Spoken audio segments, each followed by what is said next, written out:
Bonjour et bienvenue. Ici Nathalie pour les éditions V, présidente de l'organisme sans but lucratif. Je prends une chance aujourd'hui de faire une vidéo en live avec moins de préparation qu'à l'habitude et dans un environnement non contrôlé. Donc, je suis à l'extérieur, il peut se passer plein de choses. Des gens qui se promènent, des chiens qui jappent, bref, beaucoup d'informations autour de moi. De stimuli externes qui pourraient me distraire de ce que je voulais vous partager aujourd'hui, mais je trouve ça super important. Je tenais à le faire aujourd'hui parce que je suis très motivée par rapport à ce que je vis actuellement, qui est, vous le savez, la guérison des blessures émotionnelles et des traumas issus de l'enfance. Au cours des années et des mois, j'ai remarqué et j'ai pu expérimenter que tous ces blessures-là et ces traumas-là vont s'imprégner dans le corps humain au fil des années. Ce qui s'appelle la somatique. Et aujourd'hui, je vais vous parler de, et j'ai mes petites notes ici, somatique et guérison des traumas résiduels de l'enfance imprégnés dans le corps humain. Ce que je suis en train de découvrir, c'est que même si les traumas ont été résolus, guéris, et qu'on sent la libération émotionnelle, énergétique passée, ce qui est fréquent chez moi parce que je les ai tous adressés, le corps, les organes ont une mémoire résiduelle. Et je m'étais attendue à ce que tout se règle d'un coup, mais ce n'est pas le cas. Et ça fait du sens malgré tout parce que quand j'ai souvenir, par exemple, que je faisais les Ironman ou mes marathons, pour ceux qui me connaissent, j'en ai fait énormément, le corps a une mémoire phénoménale. Je veux dire, j'avais pas besoin de lui dire quoi faire, comment courir, où aller, tout ça, c'était tellement devenu programmé que le corps exécutait exactement ce qu'il avait besoin de faire. Et c'est la même chose avec les traumas, mais inversement, le corps va garder des mémoires traumatiques, va réagir comme si les traumas étaient encore là, parce que c'est ce qu'il a vécu toute sa vie, comme dans mon cas, au-delà de 50 ans de programmation résiduelle dans le corps humain, a fait en sorte que je me suis pas encore tout à fait détachée. Non, c'est pas ça, ça sonne pas bien. Que même si je me suis détachée de mes traumas, des gens, de tout ce qui m'a amené à souffrir par le passé, le corps garde des mémoires résiduelles. Donc, ce qu'on appelle la somatique, c'est le lien entre ce qui est dans le corps, les organes, ce qui est resté là, versus les traumas qui sont partis, par exemple. Comment les adresser. Donc, j'ai fait une petite préparation quand même. Et ce que je voulais vous partager, c'est que je remarquais que mon corps guérissait pas vite. Et j'étais hyper performante et toujours en super santé. Et là, j'ai encore beaucoup d'inflammation, de maux de dos, etc., qui ne veulent pas partir. Et malgré tous les soins que je me donne, il y avait des résidus. Et donc, j'ai compris qu'il fallait que je nettoie, que je balaie aussi tout ce qui est dans le corps, tout ce qui est encore là, qui fait en sorte que le corps est tellement habitué à être stressé, à réagir fortement des stimuli ou des traumas externes, donc il est habitué de se protéger, comme les fascias qui sont tout ce qui enveloppe, dans le fond, très dur et très en protection. D'ailleurs, quand je me fais masser, ça a toujours été, les massothérapeutes me disaient, mon Dieu, c'est dur, ton corps est dur. Tu sais, moi, je pensais, ben, je suis forte. Non, mon corps était en protection et en réaction. Alors, c'était pas ce que je pensais que c'était.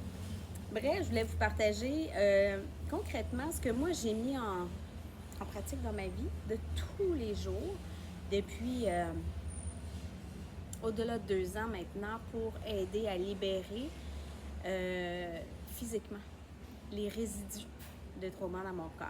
Alors, je vous lis ça.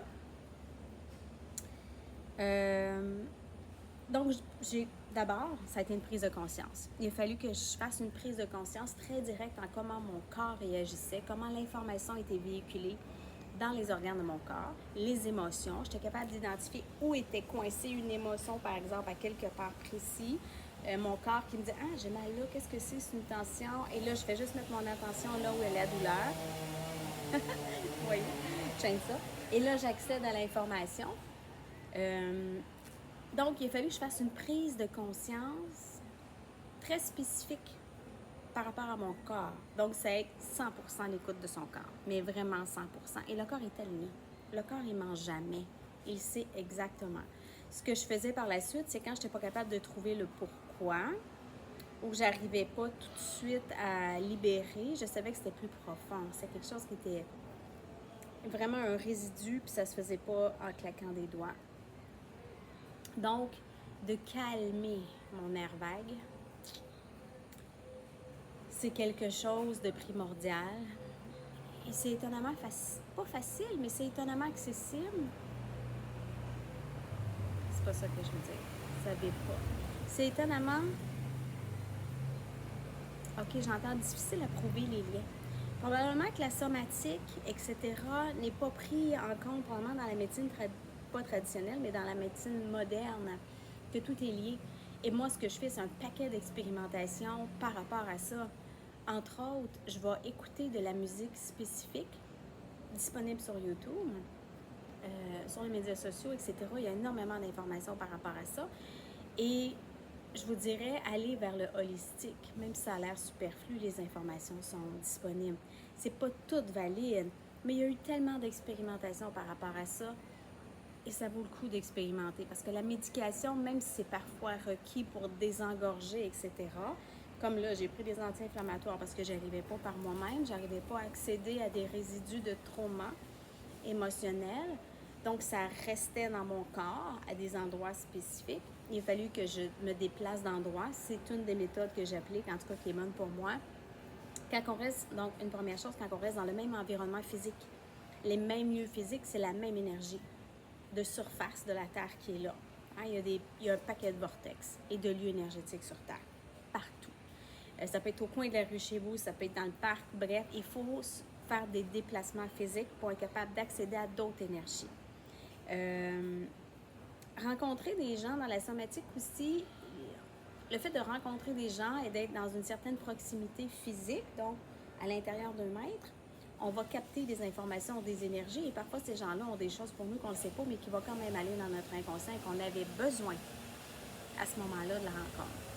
Donc les déplacements, ça fait partie de ce que j'ai besoin pour guérir émotionnellement et physiquement. La même chose. Je ne vais pas vous donner plus de détails. Je vous dirais, faites vos recherches de ce côté-là, mais des indices qui sont là, c'est que notre corps va réagir de façon disproportionnée à des stimuli externes. Fait que si on est pris dans une relation toxique ou dans une situation toxique, sans nommer, à chaque fois qu'il va y avoir quelque chose, notre ego va être trigger, on va réagir tout le temps de la même façon. On va avoir beaucoup de difficultés à se détendre, ce qui est mon cas. Je vous dirais que le défi le plus pernicieux que j'ai eu à affronter dans tout ça, ça a été de rester dans le moment présent, de demeurer dans le moment présent. J'applique toutes sortes de petits trucs cognitifs tous les jours, des rappels pour me permettre de rester dans le moment présent, parce que à cause de ce que j'ai vécu dans mes traumas, j'avais tendance à aller dans des scénarios, aller dans le passé ou aller dans le futur, ce qui craignait là, ce qui c'était. Donc, des trucs pour rester dans le moment présent, je peux vous dire, je les ai probablement tous expérimentés. Mais des trucs faciles que vous pouvez trouver sur le net, c'est la respiration cohérente. Donc, les techniques de respiration, vous avez une petite crise de panique, il se passe quelque chose, vous raccrochez avec votre ex, votre mère, votre chien se fait mal, n'importe quoi là, qui vous stresse. Désolée pour le bruit ambiant, c'est vraiment fort. J'ai une voix qui me dérange. Pour ça, je vais regarder cette vidéo-là intacte, mais bref, je la laisse. Pour le moment, je vais la continuer. Les mouvements conscients, c'est de prendre le temps dès le réveil. Dès le réveil, avant de sauter du lit, prendre le temps de prendre conscience de son corps, des énergies, des émotions qui nous habitent, parce que pendant la nuit, il va se passer des choses dans l'inconscient. Et on va se réveiller, vous le savez, des fois, on va faire des rêves, on va se réveiller dans un état, puis on va faire « Ah, je me sens bizarre » ou « Je me sens tellement bien ». Donc, prendre conscience, puis essayer de résorber ça, de faire un petit reset. Ça peut être par une petite méditation guidée, ça peut être par écouter une petite musique, mais faites quelque chose par rapport à ça. Les étirements, libérer le corps. Ce matin, par exemple, c'est un exemple très concret. Je me suis réveillée, puis j'ai pas trouvé pourquoi, mais j'étais capable d'identifier que toute ma cage thoracique, tous les côtés, étaient comme opprimés. J'ai fait, je comprends pas pourquoi, mais je suis pas bien avec ça. Fait que j'ai écouté mon corps et j'ai compris fallait que je fasse des séries de respiration. J'ai écouté une petite musique et j'ai fait, ça m'a pris absolument, moi c'est rapide, là, ma méthode est tellement appliquée maintenant, j'ai tellement l'habitude de me pratiquer que je me mets dans un état de bien-être assez rapide. Et là, c'est dans l'inconscient, c'est venu pendant la nuit, ça m'a pris 3 fois 5 respirations avant de me retrouver bien dans mon corps. Donc, je ne pouvais pas me lever dans un état où je n'étais pas bien parce qu'on garde cet état-là les heures qui suivent. Là. Il y en a qui vont chanter, qui vont écouter de la musique ou des bols chantants, tout ce qui est vibration, ils vont faire des ou une méditation, mais bref, de faire des techniques aussi auditives qui sont très pertinentes. Et là, je veux le dire, moi, c'est facile. Je vais sur YouTube et je vais écrire ce que j'ai besoin ou comment je me sens. Puis je vais écrire, j'ai besoin de musique, j'ai besoin de telle affaire pour ça. Puis il y en a plein et c'est gratuit. Et je vais avec ma limitation de temps, donc d'attention, de ce que je suis capable de mettre, qui va jouer souvent entre 15 et 25 minutes. Tu sais, ça va être ça. Même 10 et 25 minutes, là, c'est ce que je suis capable de... que je suis prête à m'autoriser à me donner comme temps pour ça. Et il y en a plein. Donc, c'est pas des affaires d'une heure, là. Je vous le dis, je vous rassure, mais ça vaut la peine. Le toucher conscient, et ça, là, depuis que j'ai découvert qu'il y avait un lien direct avec les émotions, les traumas et le corps, c'est vous savez à quel point j'ai appris à me masser, à m'auto-masser, à me toucher pour libérer. Et je vais vivre quelque chose, clair, genre un point direct, je fais comme « Ah, c'était caché là! » Et là, si je suis pas capable de l'atteindre, je vais aller me faire masser ou je vais trouver des façons, puis je vais mettre le point dessus. Et l'émotion est direct. Là, tu sais que c'est direct, clair, j'ai l'émotion avec le point dans le corps, c'est fascinant. Donc, l'automassage, comme au niveau des intestins, j'ai eu énormément d'enflure. J'ai eu une distorsion des intestins. 3 fois le volume habituel. On a compris, je ne le savais pas, mon corps réagissait évidemment à des traumas récurrents ainsi que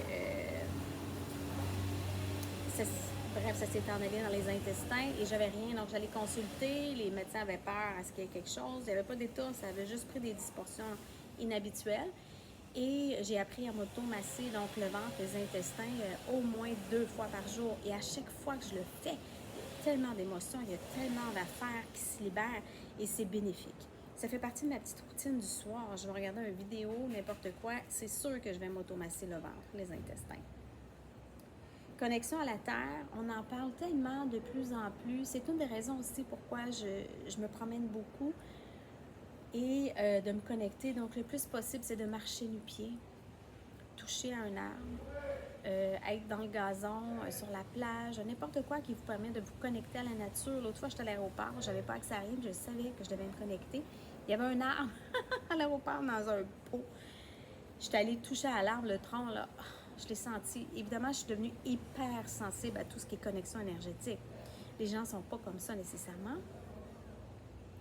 Mais même si vous ne le ressentez pas, ça vaut la peine de le faire parce qu'il va quand même y avoir la connexion, il va quand même y avoir l'échange d'informations et ça va vous aider même si vous n'êtes pas encore en mesure de le ressentir dans le conscient. Parce que le cerveau, il va bloquer l'information qui n'est pas de la 3e dimension. Donc, tout ce qui est dans l'invisible va être rejeté pendant un petit bout de temps, mais votre corps et votre énergie le ressentent. Donc, c'est un bienfait. Allez-y pareil. Faites-le pareil, même si vous avez l'air fou à l'aéroport de toucher un arbre. Présence émotionnelle, c'est le détachement, je dirais. C'est être capable d'observer ce qui se passe sans juger, sans se sentir offusqué, sans se sentir interpellé. Et c'est vraiment, moi, physiquement, je vais y aller en prenant vraiment un recul. Tu sais, je vais faire « Oh, tiens, observation. » Et là, je m'envoie comme je m'aime. Je vais m'envoyer une petite énergie d'amour. Puis je vais faire « OK, c'est ça qui se passe. OK. Personne réagit. OK, il se passe ça. OK. » Et là, je suis capable de voir tout ce qui est en arrière. Tout ce qui est dans l'inconscient, tout ce qui vient de s'opérer au niveau inconscient, de quelle façon, par exemple, les humains ont réagi par rapport à ça. Et comment moi, j'aurais réagi précédemment aussi. Il me reste une petite dernière information que je voulais vous partager. J'y arrive. C'est la conclusion. Pourquoi je parle de somatique. La guérison somatique est une seconde étape de libération. Ce que je ne savais pas. Je pensais qu'en libérant automatiquement les traumas de mon énergie, de mon conscient, de mon inconscient, mon corps se libère automatiquement. Mais non. Elle ancre dans le corps ce que la conscience a déjà compris. c'est ça, la guérison somatique. Donc, c'est une étape préalable, j'entends, à la guérison complète du corps humain. Ce qui fait du sens. Ce qui fait du sens. Puis on commence par l'origine des troubles, l'origine des traumas, l'origine des blessures. Et une suite à ça, une fois que ça s'est adressé, libéré, il y a beaucoup d'étapes, on va se le dire, là. C'est notre propre chemin de croix. OK? On pourrait le dire comme ça. Mais ensuite de ça, il y a l'étape de libération somatique. Donc, de ce qui était resté imprégné dans le corps.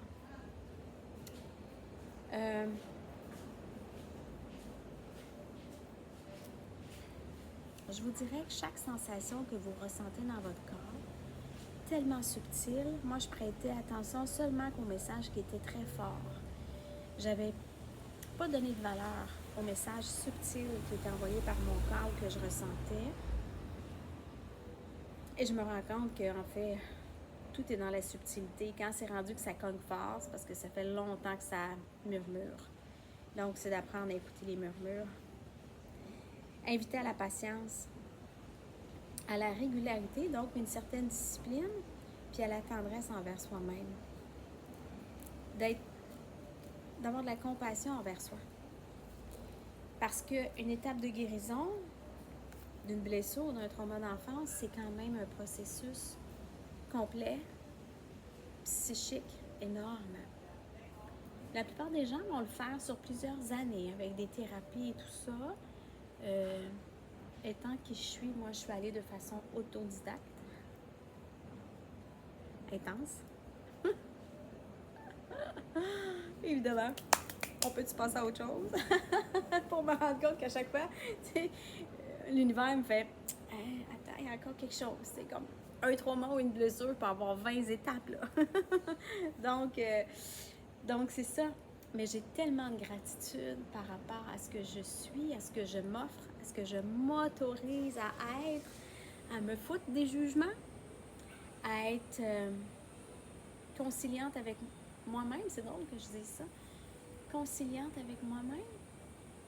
Oui, à m'autoriser à être. Donc, de dire, pas être autant rigide puis mettre autant de barrières et tout ça. Au contraire, de dire, ben même si c'est hors de ma zone de confort, même si c'est pas ce que j'ai l'habitude d'expérimenter, même si c'est pas familier pour moi, je vais en dedans de moi, je mets mon attention ici, puis je fais juste comme aller chercher une vibration. C'est une validation vibratoire qui me fait, c'est rose, c'est bon pour toi. Go!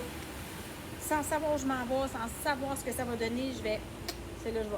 C'est clair, parce que moi, c'est ce que je veux pour moi. Je veux me donner le plus beau cadeau du monde qui est de m'aimer, je suis déjà là, inconditionnellement. C'est ce qui m'a permis d'adresser toutes les blessures de l'enfance, tous les traumas, tout ce que j'ai vécu adulte, évidemment, qui était récurrent et qui initiait de ça, mais qui ont été activés concrètement par des situations et des rencontres dans ma vie. Ça a été très abondant, ma vie, ça l'est toujours encore. Abondant d'une autre façon. Alors, c'est ce que je voulais vous partager. La guérison somatique, des blessures résiduelles d'enfance qui demeurent dans le corps physique. Donc, encore là, de la patience, de l'amour, du temps, de la compassion. Donc, je fais du yoga doux, de la marche, un peu de nage, des massages. J'écoute de la musique, j'écoute tout ce qui est binaural beats, tout ce qui va me permettre de me calmer, de calmer mon nerf vague. Je vais manger ce que j'ai envie de manger. Alors, je le dis à tout le monde qui sont dans l'ascension de conscience, qui me reviennent tout le temps avec leur propre interprétation, parce que l'ego spirituel nous ramène à croire qu'il faut manger des choses spécifiques ou qu'il faut manger. C'est pas tout à fait ça. Ce qui vibre le plus fort en soi, c'est ce qu'on a besoin. Alors, si cette fois-là, j'ai goût de manger un chocolat, c'est un chocolat que je vais manger parce que c'est ça qui va me faire vibrer et m'amener au plus haut. Si le lendemain, c'est une pizza, végétarienne ou pas, ça va être ça. Donc, écoutez votre corps, il sait ce qu'il a besoin. Et si pour le moment, ce que vous avez besoin, c'est une nourriture qui pourrait paraître un peu moins saine, il y a quand même des suppléments qui existent. Alors, avec tout mon amour pour moi, merci d'avoir été là, merci d'avoir écouté. N'oubliez pas de lire tous les disclaimers qui font partie maintenant des vidéos de la chaîne des Éditions V qui permettent une libre expression du vécu. sans qu'il y ait de possibilité d'attaque juridique, parce que c'est une place pour s'exprimer et partager son vécu. Alors ici, Nathalie Mary Ewing G pour les éditions V. À bientôt.